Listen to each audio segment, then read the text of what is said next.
live. Dun, dun, dun, dun. We are now live. Okay.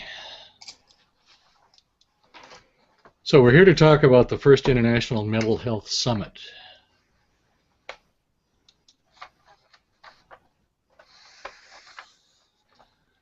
Our guests today are Kim Olver, Executive Director of the William Glasser Institute, both U.S. and international. Dr. Nancy Buck is here with us. I'm sorry, what? Am I back? I got cut off just now for a while. Back. Oh, I see two Anasuyas there. Okay, say hi, Kim. Hi, how are you? Glad to be here. Good. Okay. Dr. Nancy Buck is here with us also. Dr. Buck is founder and president of Peaceful Parenting, as well as a senior faculty member and member of the board of the William Glasser Institute. Say hi, Nancy. Happy to be with you. Great. And what is really exciting is being able to have Dr. Anasuya Jagatevi Jagadisan. Did I say that right? Dr. Yes, Anasuya. you did. Impressive. Dr. Anasuya is on the faculty of the Help University in Malaysia, as well as being in private practice with a special interest in grief counseling. Say hi. Did we lose Anasu? Yes. And to make this a truly global conversation, we almost have Bette Blanc, president of the William Glasser Institute New Zealand and board member of the William Glasser International, representing New Zealand and Australia. She's joining us from Morrinsville, New Zealand. And if you can respond, say, hi. Hi. So let's, yay. So let's start with Kim. Kim, I know this event was born with you. Tell us about how it got started in your mind and how, how did this all just come about? Well, I have a vision of having a mental health and happiness summit that's as big as the Evolution of Psychotherapy conference, maybe even bigger. And I thought, to begin, we maybe want to take a little smaller step than trying to put on an evolution conference. So we thought, with the time that we had, it made a lot of sense to go with an online summit. And we are a global agency, so we want to make sure that we have people around the globe contributing to the 24-hour period of conversation we plan to have on how to improve people's mental health and happiness. Good, thanks, Kim. Dr. Buck, how did you respond to Kim's idea? I know you two are fairly close. Yeah, we chat quite a bit. So the whole idea of mental health and happiness actually was born out of the shooting in Newtown, Connecticut, where I had a personal connection with what was happening. And Dr. Glasser, actually, we're all Glasser people. And Dr. Glasser had told us that we were in charge of teaching the world how to improve our mental health and happiness. So as a result of that, we started our website and our daily challenge. And then Kim and I were chatting about, wouldn't it be awesome to create this summit? And then we said, okay, so let's not wait for it to be realistic. Let's just start acting in the direction of making it realistic, and that's what happened. Wonderful. Yeah, it's really taken on a strong energy of its own. I'm happy to be part of it. I'd like to hear from Dr. Anasuya now. Recently, I heard you say that the world needs all the kindness it can get. Do you think a program like this will help with that?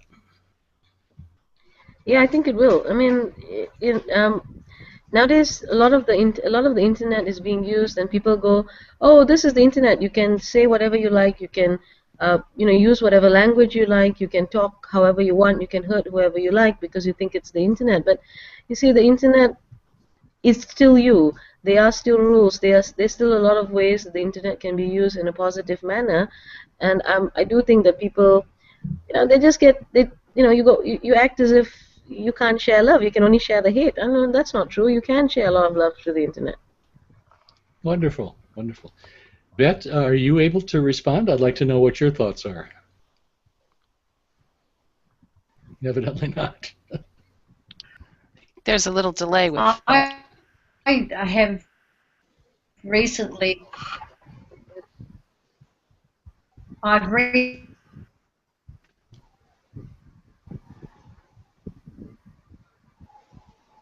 Yeah, we're having technical difficulties with Beth's transmission there. So I'd like to shift now to just talking about this upcoming. Go ahead, Beth, if you're able to get on.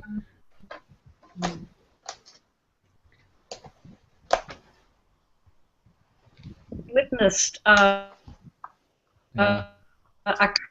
couple agreed to was that they would be kind to each other, and as a result of that, however they were going, that was a really involved step forward. Being kind draws us closer together. Being unkind, which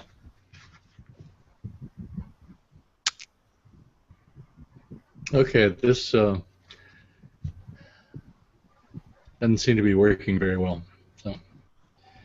So our upcoming summit will be broadcast on YouTube throughout the world. We've been asked why there is no fee. People are wondering why we do something like this for free. Kim, can you speak to that? Yes, well, when we started Mental Health and Happiness on the website, the team that put it together made a solemn vow that we were not going to charge for any of our services because Dr. Glasser had a mission, and his mission was to teach the world choice theory.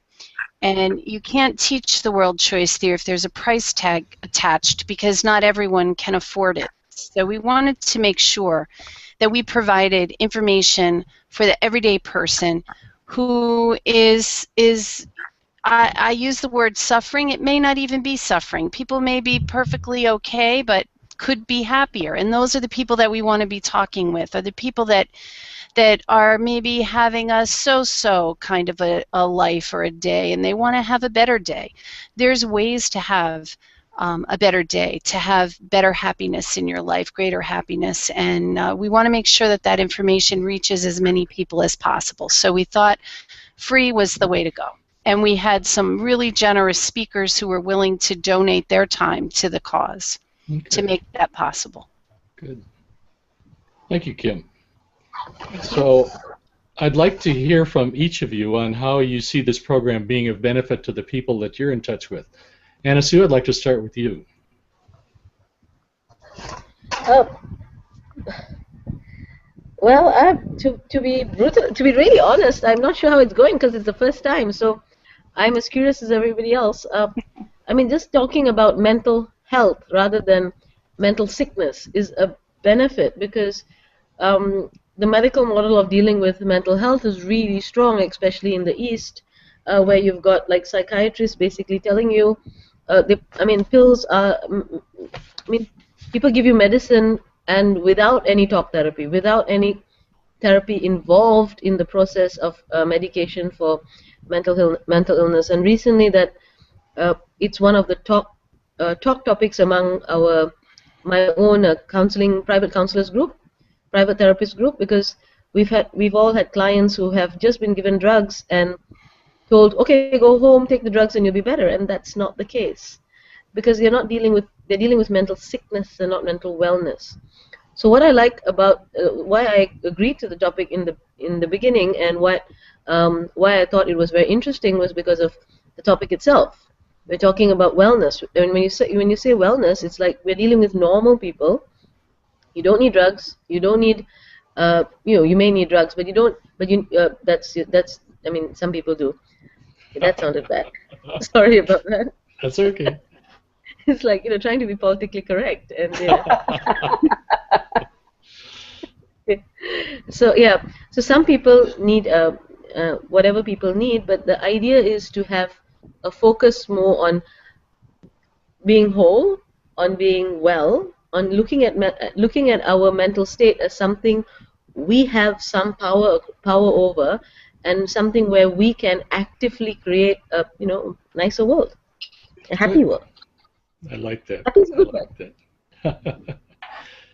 Dr. Buck, you've spoken to what sort of moved you in this direction. Is there anything you want to add to that in terms of what you see as beneficial to the people who are listening?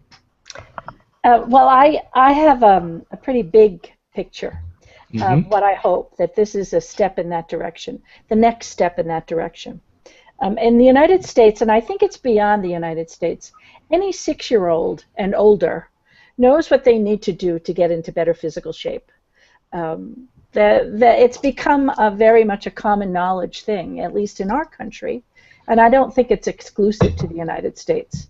And what I want is for that same common knowledge to be true about mental health and happiness. That it's not a mystery. We don't have a broken brain that needs to be diagnosed and corrected through medication. That in fact we all have some form of mental health and happiness right this minute. Where are we on the spectrum? And just as there are some people in their physical health who are the exclusive athletes, the elite athlete, I'll never get there no matter how much I train.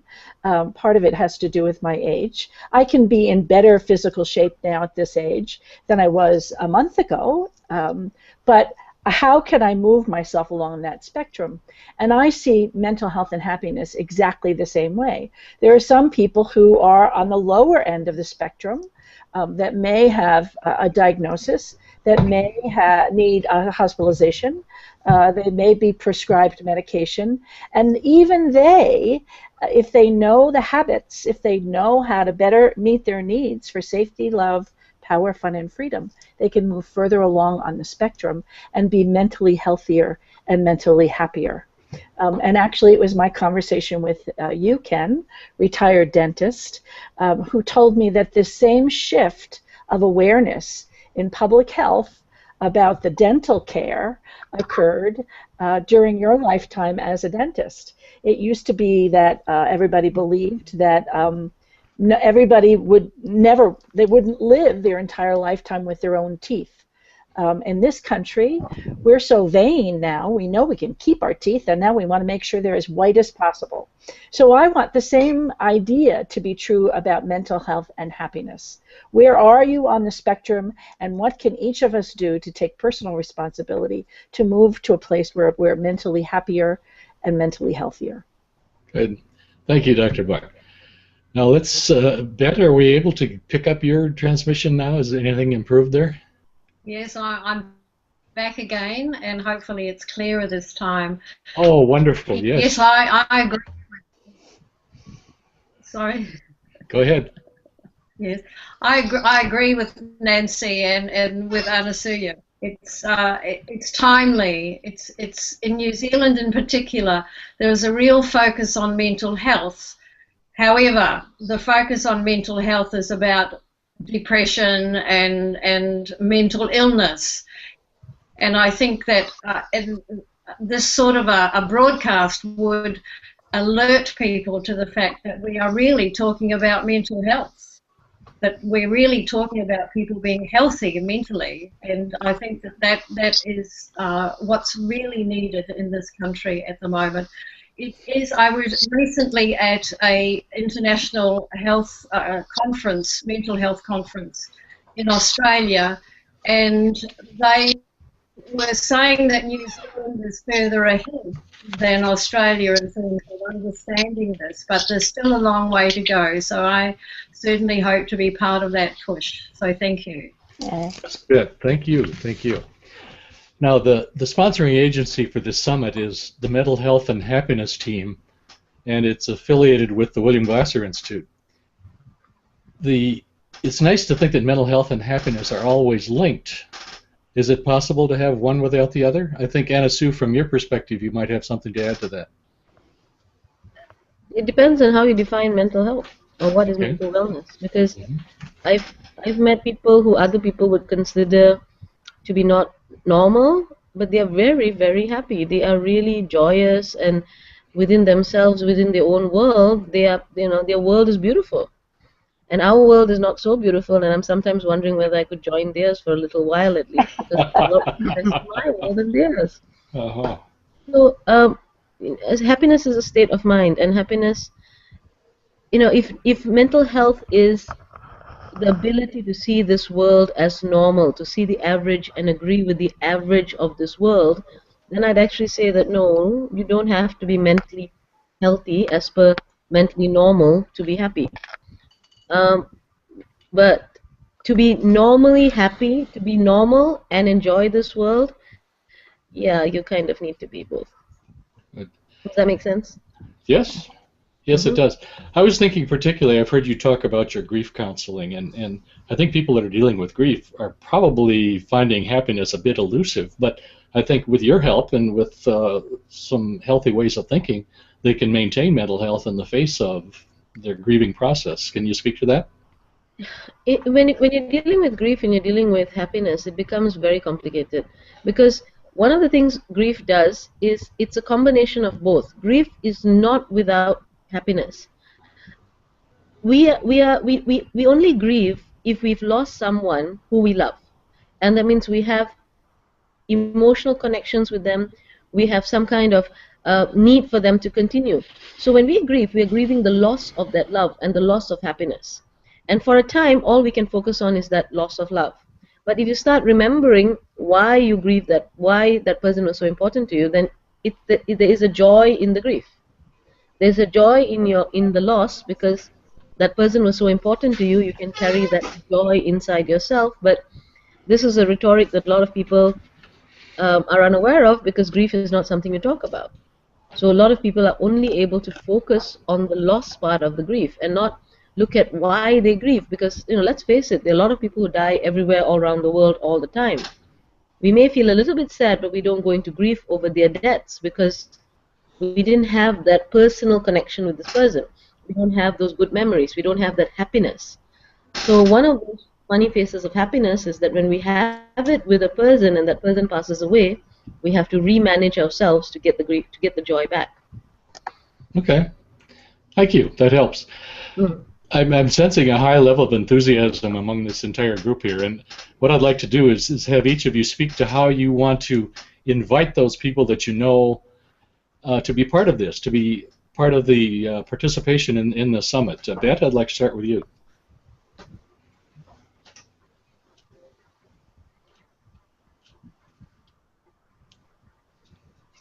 I'm an avid Facebook fan, and so my Facebook, several pages that I have, several groups that I have running, will be getting a lot of information about this. I've already started with that.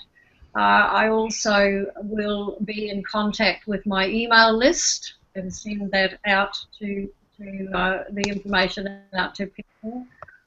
We have regional coordinators in New Zealand, and so they will get the information and they'll forward them to their members as well. So lots of different ways. Electronic, also face-to-face. Whenever I talk to people, I'll be encouraging them to register and sign in. So that's probably the way I'll do it.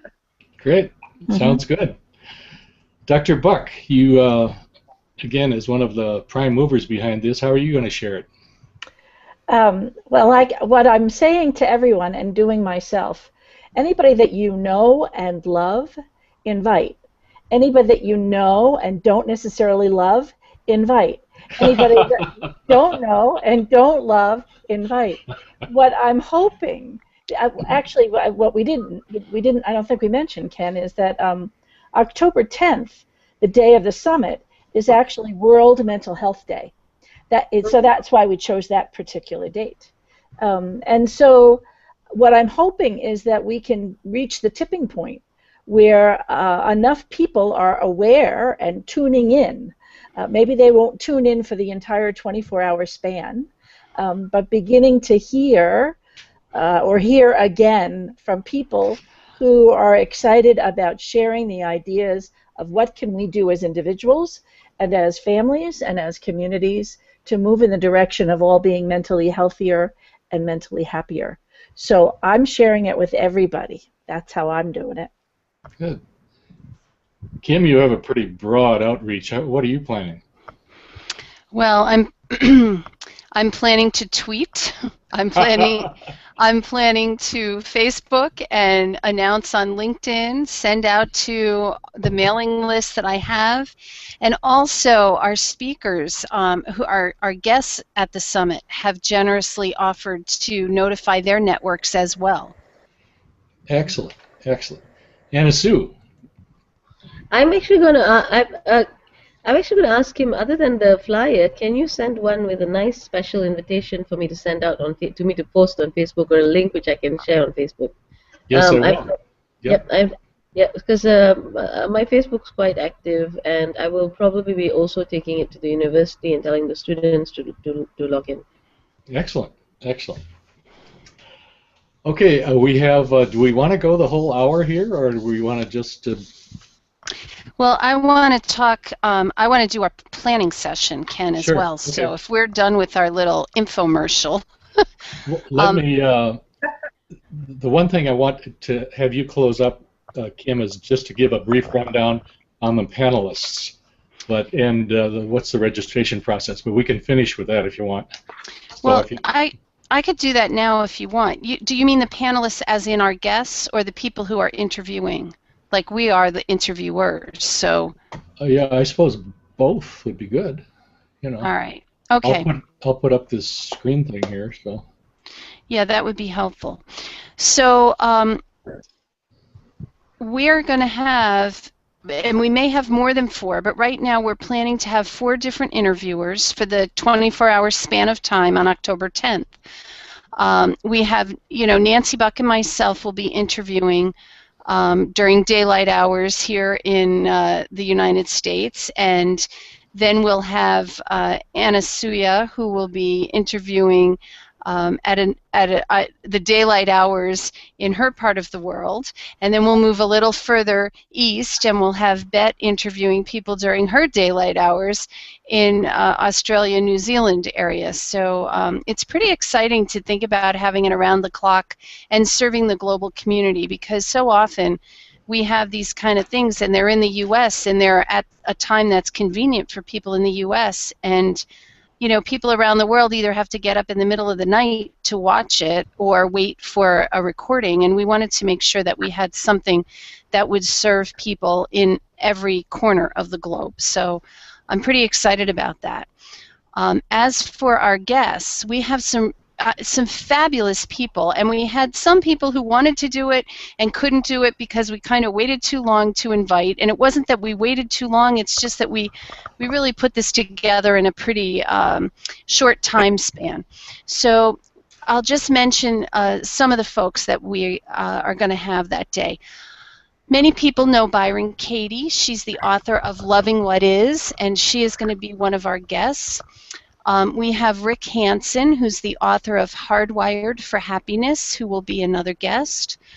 We have psychiatrists Dr. Peter Bregan and Dr. Terry Lynch, both of whom have written some pretty extensive books on the topic of mental health. We have other people who are William Glasser folks who have a lot to offer in terms of mental health and happiness. Bet and Anna Suya will both be interviewed, as well as Dr. Buck and Barnes Boffey.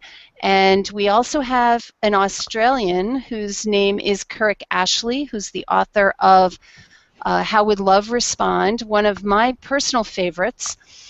So we have a lot of people who are going to be talking with us on October 10th about ways that anyone can think about and practice and put into place habits that they can use daily that will help them be happier.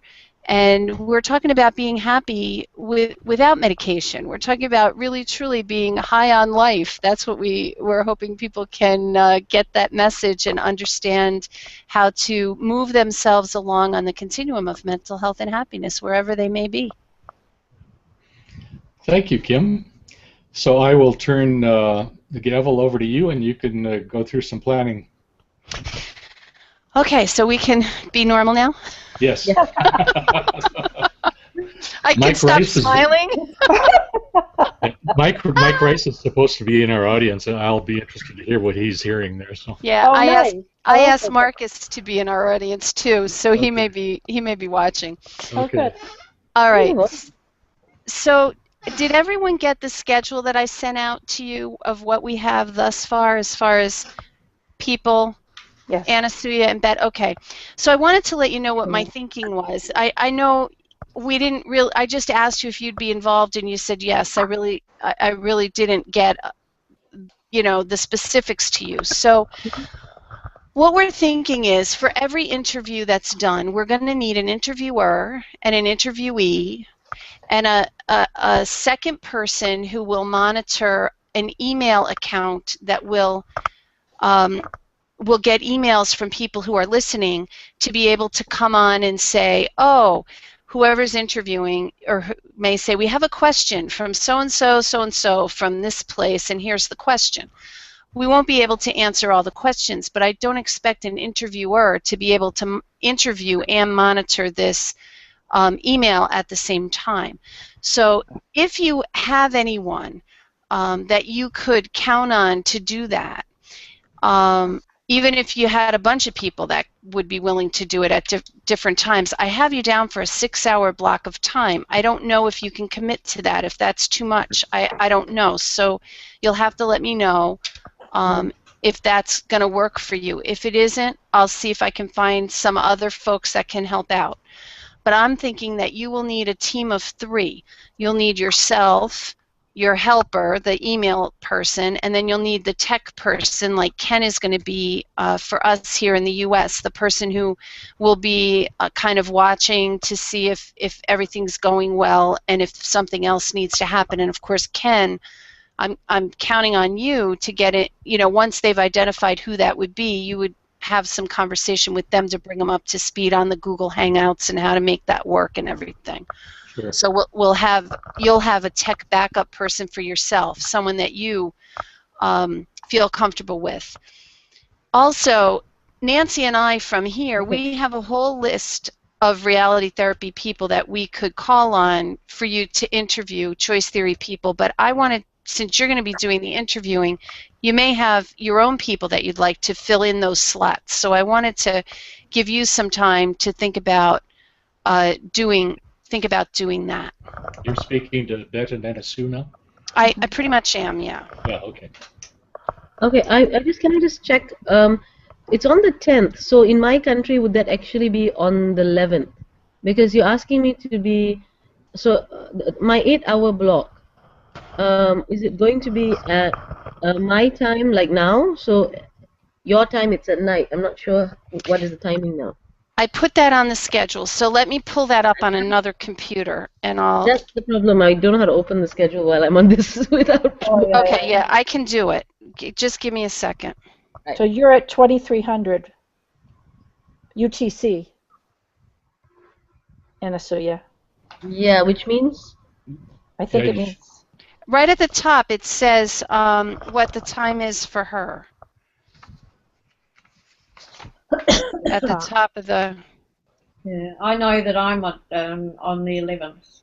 Oh, okay. So, yeah, and I think you are too, probably, Anasuya. It says you are UTC +8, Anasuya. So that is, so that means I would start at 8 a.m. in the morning on the Wednesday. No, if the 10th is a Friday. 10th of September? The 10th of October is a Friday. Okay. So you guys, so I would be at 11 on Saturday, on the 11th Saturday? Give me a second to pull it up.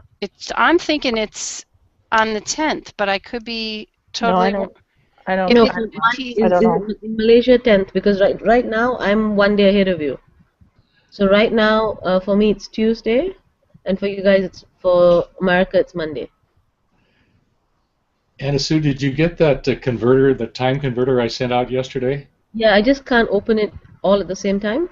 Right. Okay, well, sure, I guess. If I could open it now. Can I open it now without losing everybody? Yes. I don't know. I don't know. Okay, how do I? No, I can't because I'm in the apps. It will go to my... Oh. I'm in Okay. the apps because my office computer unfortunately opens me in the app, so I can't open my I don't have access to the. I can't open the downloads. All right, Sure. here's what it says, Anasuya. I have you down 8 a.m. UTC to 1300 UTC. So that's on the 10th, 8 in the morning till 1. But for your time, it's 1600 to 2100. So that would be 3, 4, 5, 6, 7, 8. 3 Okay. p.m. to 8 p.m. Right. On I the 10th. wouldn't. I can't do it after 6 p.m. in Malaysia because I have at night I have classes. Okay, so those are two times we have to look at, which isn't terrible because that's 7 and 8 o'clock for Nancy and I. Hmm. So we could I can do the 3 hours, 3 to 6, which is not a problem, but I 3, can't do a 4, 6 hour 5. block on a Friday. So we would have to pick up 6, 7, 8. Those Yes. 3. Mm-hmm. Okay. And then, Bet, I have you down for, it's 2 UTC, which is 1500 for you. But that's still on the 10th. It's not on the 11th. 1500 is 3 for you, right? 3, 2, 3. AM or It's PM? I'm very PM. 1500, 1200 is noon. yeah. So 1300 is 1, 1400 is 2. So it's 3, 4, 5, 6, 7, 8. That's what I have you down for. 3 p.m. It would be till 9 p.m. 3 to 9 And it's on p.m. the On on the Friday the 10th. your 10th or my 10th. I mean, yeah, my 10th. Your It's 10th. your 10th. Uh-huh. So it'd actually be the 11th. I'm hoping it is because I'm flying on the 10th. No, it's not. It's the 10th because we're doing UTC time 2 o'clock on the 10th, 2. And Okay. you're 13. So it would be 15 to 20. Yeah, it's on the 10th. That won't work. Okay. I'll have to check my flight because I'm heading back to Brisbane. And when I said yes, I imagined that it would be on the 11th, and I said yes. So Okay. on that. Well, when we get, what I'd like to do is be able to set a regular time for us to get together and do this, just planning up until that time. Yeah, sure. So if we could do that. Yes, I arrive. I actually arrive. I leave Brisbane at 8:15 p.m. that night, so I need to be there by 6. So 5 o'clock I need to be there. So yes, 5 o'clock my time. Sorry about that. I haven't even picked it up. All right, so you're traveling. I don't get it, Kim. What do you mean? Well, if we're starting at midnight so that's what time? If we're starting at midnight UTC for New York or for London? It's UTC time is midnight. Greenwich It's not our Mean Time. midnight. UTC time for us is actually starting on the 9th. Midnight UTC for us is on the 9th. Okay. This still makes my head hurt. So that's Yes. why. So that is why it's the 10th for Anasuya and Bet, right? Right. Got it.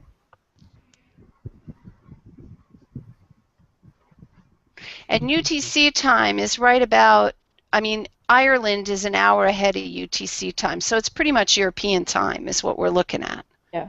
Not our time. Well, it's Greenwich Mean, right? It's in England. Yes. Yep. Zulu. Now, the other thing that we could do, if we want to do it, is we could make it midnight to midnight our time, which would make it the 11th for Anasuya and Bet. But again, that just takes us back to being, I think, ethnocentric with U.S. time. Well, but it will still be. No, that's because when you say like on a certain date, people either have the idea a US date or a non-US date. And I think it's getting confusing because even I had the idea that you're going by the US date. So if you're saying on the 10th, I'm thinking it's the 10th in the US, which is one day, which is the 11th for me. And I think Beth also had that idea. Just we're saying it's a US time or whatever, let's face it, for a lot of these seminars that come out, it is the start point is in the US, and I've got no issues giving US the nod for that. But if not, if you're going by UTs, if you're going by times that people are uncertain of, then everybody's going to end up with a headache. So I'm actually going to. I have no idea how. I've had a headache trying to figure this out. Yeah, yeah, because I think even Beth kind of assumed it was for us on the 11th. Especially since it would be a better day for both Bet and Anasuya for them to do it on Saturday the 11th. You don't have actually the Friday 3 to 6 is a good time for me. 3 to 6 is it's terrible for me, but I can manage that. Oh. But it doesn't matter. It's just a matter of organizing. Yeah, I get it.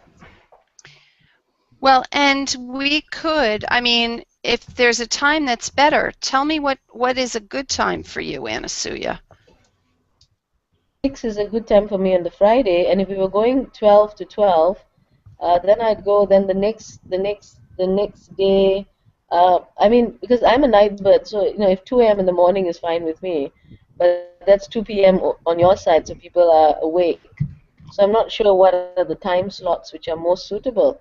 But actually, my night slots are easier because I work. So let me. When you say night slots, when does that start? When would you be available? I'm after 11 p.m. After 11 p.m. Yeah, 11 a.m. on your side of the world. 11. Yeah, so I'm okay with doing it. At night. It's fine. All right, well, what that means is I just have to rework this schedule and see what it looks like. I may have to change Keurig Ashley's time because I told him a particular time on the 10th. I honestly like the idea of doing it in that 3-hour slot, and then maybe another 3-hour slot instead of a 6-hour slot, which is really long. Yeah. Okay. I agree. 3 hours and 3 hours. Yeah. And Bet, how about you? Do you have a preferred time? If it's on the Saturday, it doesn't worry me anytime. Okay. And do you have people in mind that you'd like to interview and that you think could help you with the email and the text stuff? Yes, I've got one person that I've asked if she was interested, and yes, she would be, and that would be on the Saturday as well. So we could even actually be in the same room, and she could do the monitoring, perhaps. That's what Nancy and I are going to do. I'll monitor for her, and she'll monitor for me. Yes, yeah. Oh, now, Ken, my friend is trying to get in to look at us, and he says he's being asked for a password for webinars on air. Does that sound right? No. Okay, then I must have sent him the wrong link. Okay. All right, no worries. I'll just tell him to forget about it. He can try to teach. On my chat too. Yeah, Mike says he can see everyone, but Hey, Mike. and he's a passive spectator, not an active participant. So there are two different URLs for that. I must have sent him the wrong one. Say again, Nancy? What'd you say? Can he Google? Can he chat? Can Mike chat?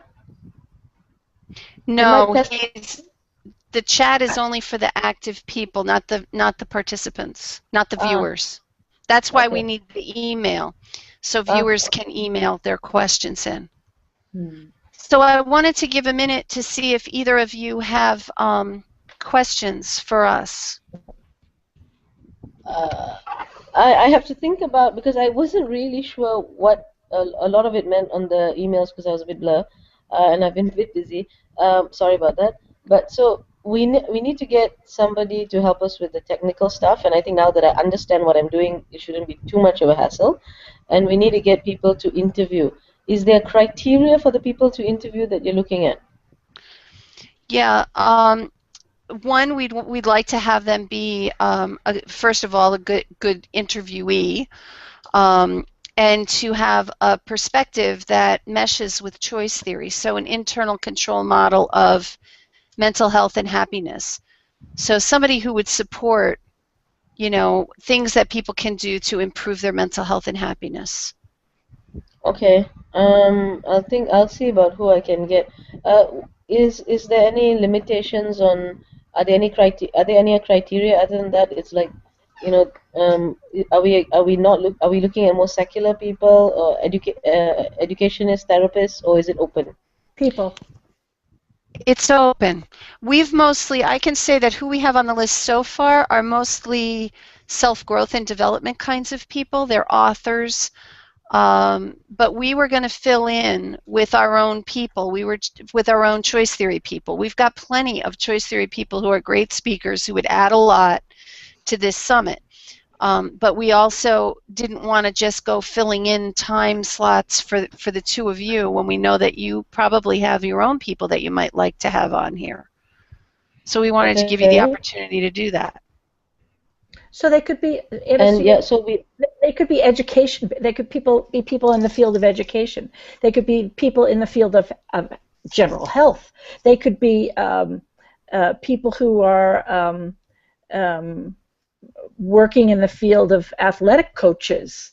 They could be recovering addicts or recovering grief folks who could speak to their experience.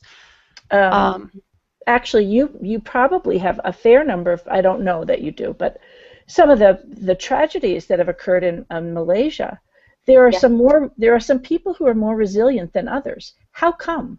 Now, I bet dollars to donuts. How come? Is because they have a really strong relationship, they have a really good support system, and that whether they're conscious or not, they're working regularly to meet their need for safety, love, power, fun, and freedom. It doesn't mean they're still not in pain. It doesn't mean that they're still not in the grieving process, but they're not overwhelmed, as you said in the bit with Ken. They have some internal ability, whether it's conscious or not, but I hope it is, of what they're doing to manage themselves so that they have their grief time, but they also get on with their life. Those people would be really interesting because they're not necessarily experts, but they're experts in their own personal life experience. Okay. Is there a formal invitation that we have, or I just ask people, are they free between this time so that I'm on air? Can I interview them on air? I can send you the email that I sent the people that I asked. You can use it or adjust it. Yes.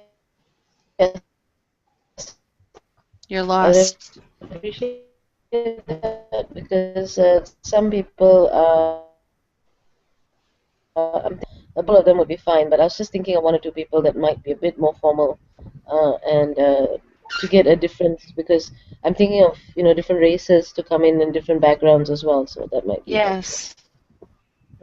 Well, I'll send you the email that I sent, and you can do with it what you like. You can make it formal if you want, send a letter, but what I did with everybody so far was just send email. Yeah, I mean to send it in an email, but they would like it to be formally worded as an invitation, not from me, but from the organizing committee. Oh, if that's what you want, then send me their email, and I'll send it to them if that's what you want. Okay. It's just that the official kind of letter to forward it out. That's all. I can forward it to them directly. They just like that trail that I'm not doing this on an ad hoc thing. Do a lot of things on ad hoc. Yeah. They know me. Well, the thing it's part of the multicultural education for me, Anasuya, is that there are people in the world. It's such not a U.S. thing that it can be more informal, and that there are people that are more formal and want to have more official and formal invitations, so that it doesn't look like you were just winging it and it's some little thing on the side that's kind of fun. Yeah, that's if I mean since there's a lot of names behind it and there's a thing, so it'd be nice if there's a formal people instead of getting them to forward it back to you. Then that's a lot of work on your side. I can organize it on my side if you just give me like a standard draft, and I can just add the names and change the names and just send it to them. That would be I'll do that. okay. Thank you. Yep. And the same for me, Kim. Pardon me? Can you send it to me as well? Yes. Thank you. Anything else? I think that the quality of this will be better when there's only 2 people on it at a time. It may be because there's however many we are with video and everything. I think with just 2 people, I know that when Nancy, Ken, and I have done this in the past, it really has been very clear. I think it's the adding on of 2 more people that maybe messes with the bandwidth or something. I'm not quite sure. Yeah. Of course, they're kind of for a piece away. I mean, not only are they halfway around the globe, but this all goes up 22,000 miles and bounces back. So I don't understand your point, Ken. It isn't. There is no point. Long distance call, darling. International. It's all such extraordinary things. How is it that yours got better? Did you do anything, or was it just? It dropped out, and then I came back in. Ah, okay. Because it really, I mean, now you're good. Mm-hmm. Well, that might be something to remember. Yes. Log off, come back in, see if that doesn't work. Hey, Kim, it's like reboot. Exactly how I fix my computer. Turn it off and turn it on. That's it. That's all I know. Remember, Ken, that's all I needed. The Nancy Buck solution. It works every time. Well, maybe not every time. But it did. Okay. I think that's it. I think we've covered most of it. I'll invite more people and see about filling up the schedule. Hopefully we can do a 2 schedule time slot, although I do think to get guests, for me 3 to 6, I'd probably be able to get more guests easily. I'll see about the later schedule. All right, so Anna Sue, you're saying, Anna Sue, 3 to 6, and then 11, 12, 11, 1? Yeah, that'll be good. Okay. Other night owls like her. All right, we'll see what we can do. And Bet, I'll put you in for awake time for you. Not that you'll be doing it in the middle of the night. Hopefully, that's when Nancy and I will be working in the middle of your night. Yes. We had a board meeting just for the rest of you, and Bet was on the computer with us till 4 a.m. Wow. That's what I call above and beyond. I mean, she does it every month. It's not like this is a one-time thing. It was every month. Holy moly!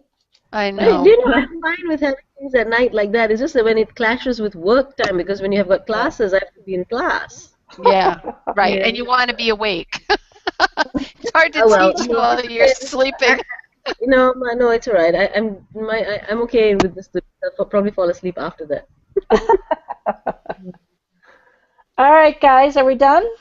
Yeah, I think we are. Yeah, I think this has worked wonderfully. I'm very pleased. Yeah, me too. How do we see it now, Ken? Say that again? How do we see it now? Has it been recorded? I will find out and forward that information to you. Right. So it is live, and it's not edited in any way. It's not what? It's not edited. Not edited yet. No, I'll try to. I'll probably pull out some sound bites, like I said. Yes, please do, because some of the weird things that we said. Yeah, we'll just want some promotional sound bites, but we're learning as we go along here. So that's the next step we haven't learned yet. So. It's good. Yeah, we're having fun. Thanks very much. We are having fun. Yes. We are. Hello. Au revoir. Au revoir. That's my doggy. How do I get Oh, out? look at the little doggy. Hey.